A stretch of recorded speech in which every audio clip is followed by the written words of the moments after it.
You're listening to Turi Writer's She Said What podcast. I'm Turi, along with Marcy Persky.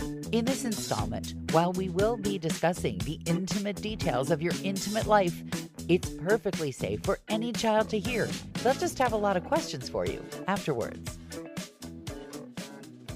Someday I'll just play a recording of you swearing under your breath. I know. I hate technology. It'll be fun. I'll enjoy a recording of you just swearing under your breath. You can play it at my memorial. Oh, let's not talk memorial. Yeah. You've been through this where you have to sift through some deceased relatives' possessions. Too many times.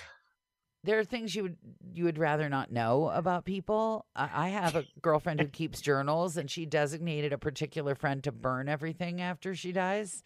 And it isn't me. She doesn't trust me. She knows that I will stick my face in there and look through everything. At least that's what she would do that too. At least that's what she thinks I'll do. But truthfully, based on what I'm going through now, I don't think so. I have a dead relative, and other people who are related to this relative found this big briefcase full of letters, and they handed one to me that concerned me, and I haven't even looked at it yet. So, see, I am.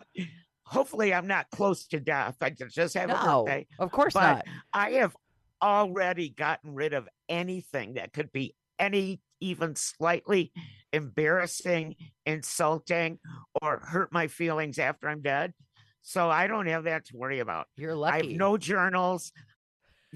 The closest I get to anything that's embarrassing is my little black book full of every single password that I've ever used in the last 10 years. But here's the thing, what about the marital enhancements? What are you going to do about those before you die? Do you want I have now found several people's bedside tables full of marital enhancements. You know what? What? None? We don't have any. No? Okay. No, and we've been married for almost 20 years. And no enhancements. Yes, we have no enhancements. No, I have a handsome young husband who doesn't need any enhancements. Well, I mean, I understand about that. I'm not going to compare husbands and their prowess, but at our age, there's usually at least one enhancement that's required.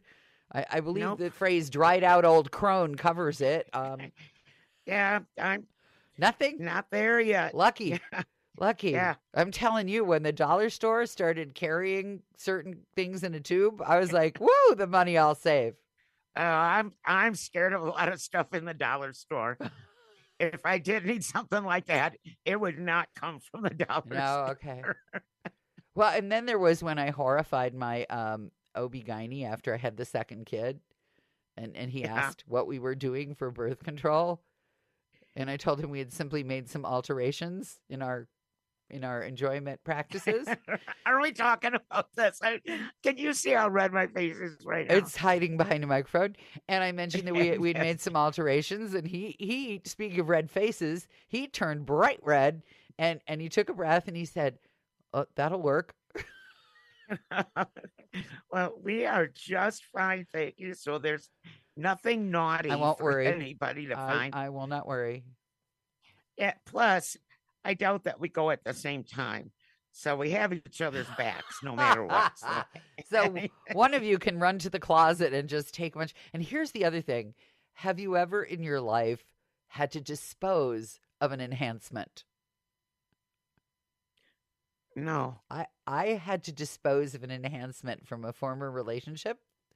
Did it have to go to a special junkyard for enhancements? No, but I was worried about it being, traceable for some strange reason, like somebody was going to take this thing and take your DNA. Right. This is how insane you can be. So I took the enhancement and I triple bagged it, and I took it to the nearest Park District garbage can and threw it in there. Let people wonder what folks are getting up to in the park at night. I thought it would serve a Um, double purpose that way. It would elevate the park in the estimate of romantically inclined people, and it would dispose of an enhancement that I no longer wished to keep in my home. Let's see, you're making this conversation a lot more interesting than what I had planned. What did you, by the Because way, I just happy want to birthday, old lady who doesn't need any thank of those you. things in tubes, neither the regular cold nor the warming. Congratulations to you. Thank you. Thank You're you. welcome. I'm taking a curtsy or a bow or Y- whatever you do. Yeah. Um, I want to know why childproof caps are on arthritis, strength, Ah! ibuprofens, or acetaminophen. Well, when the small grandchild gets old enough to get into your medicine cabinet, that will be made clear. But you need it because you obviously right. have But arthritis, you and need mine happens to be in my hand. you do know that you can request non-childproof caps for that stuff. No, no, yo, I buy them over the counter. No, I don't know. I I mean, I would just over the save. counter, Okay, okay. everything's childproof. Here's my problem solved for you. Yeah, because of the Tylenol killer. That's why. Um, Oh, that's right. I that covered that. and the tamper-proof seal is really because of that. Remember the But I Tylenol just can't killer? do the I just can't do the push down And pull and out. Yeah. raise up motion. Well, until I get my shoulder repaired, I can't either. So this is now sounding like a real old people show. But We here's can what, go back to enhancements. yeah, which is also, for the young and the old, that everybody has their own. I swear I have now had to throw out at least 3 people's drawers full of enhancements. So, but what I was going to say about the screw off top is you Yeah. should save one of the ones from your prescription that you've requested be easy to open. Have your handsome, virile, strong young husband pour the one into the other, and then all you need is a Sharpie and you're You're good so to go. smart. I am, yeah. So my girlfriend, whose estate, Yeah. which is virtually non-existent, I was managing. It turned out there was a little tiny IRA. Not that this is a political show, but I believe it's tinier now. And Yeah. yeah, how to think of your IRA or your 401k now is imagine your IRA is now experiencing what men experience when they're standing in ice water. That's what's happened to your IRA. Just Luckily I told you I cleared you mine are out just smartest. in time. All these years that I thought, well, Marcy is not necessarily so great with financial management, and you are the one who I am. extracted yourself. So I'm the executor, but I'm not the beneficiary of this IRA. So then the company that has this IRA refused to even tell me what was in it, and then to punish me, they sent me an envelope with all the information I'd been requesting because I'm no longer on their electronic service. That'll show me. Yeah. Yup, it sure will. Yeah, it really taught me a lesson.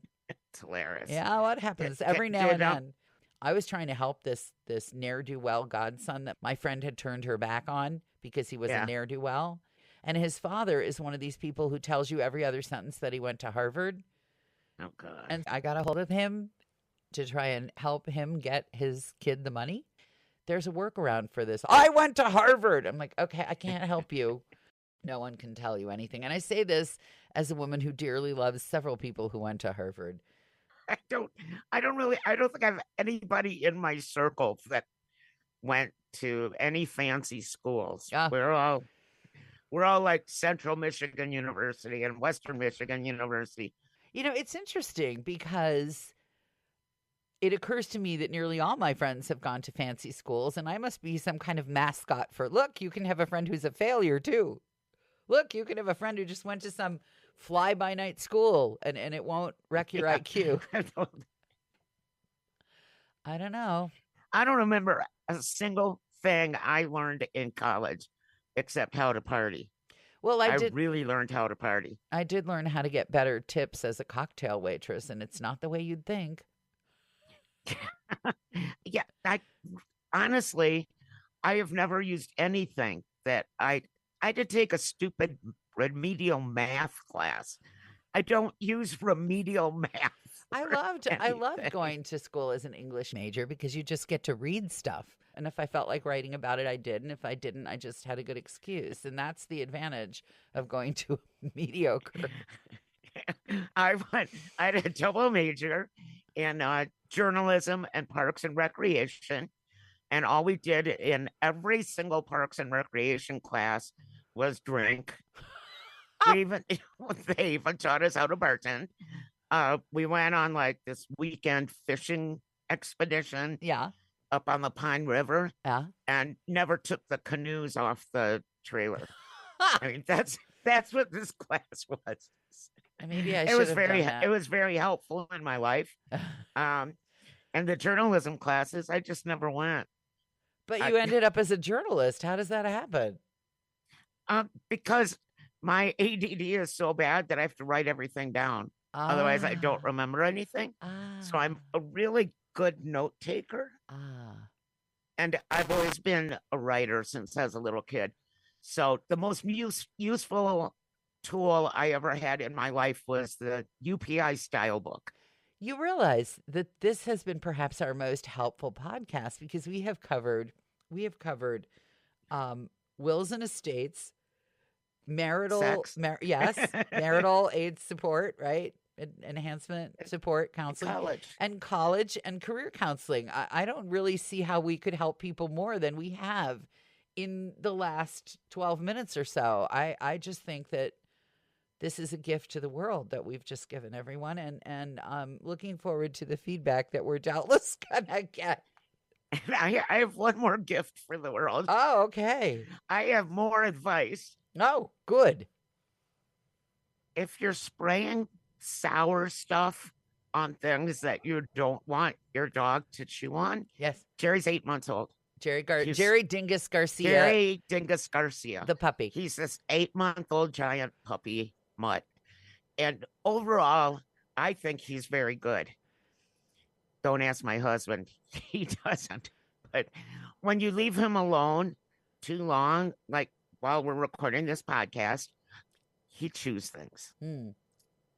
And so I took out this bottle. It's called Super Sour Spray, right? It has the word super on it. It sounds tasty, actually. Well, it's not. Did you taste it? Did you? I gotta know. Wait. I gotta know. Did you sample the dog repellent super? You did. You sampled it. Yes. It is bad. It is really bad. But I'm out there trying to spray it in 50-mile-an-hour wind gusts. Oh, dear. So it's going everywhere, right? And so to get it on the table that Frankie built, because I don't want the dog chewing on the table. That would be like the end of the world. Because we've had this table forever. And I'm spraying the table, and it's going onto the couch. And I'm not looking. And I sat right in it. So I have a very sour butt. Well, there's wait. This is another marital enhancement. Sour butt. Yes, it's a marital enhancement for many people. Super sour tush. Yes. Okay, continue. Sorry. Yeah, so that's I'm sitting here in the super sour seat. Underwear, super sour seat. This is for, there's a lot of pressure on women these days to yield to certain activities they might not be interested in. This is a good way to avoid it. This would be if you have a partner who is interested in an area of your anatomy that you do not wish them, him, her, them, to approach, then I think that this super sour spray. Well, you see, everything is useful. There we go. There you go. You're welcome. Thanks for listening to Tory Writer's She Said What podcast. We're glad you found us, and I hope you'll find my book, She Said What? A Life on the Air. It's all true, but I've changed the names of the people and the radio stations and a bunch of other stuff because I'd prefer not to get sued. You can find it at your neighborhood independent bookstore or on Amazon.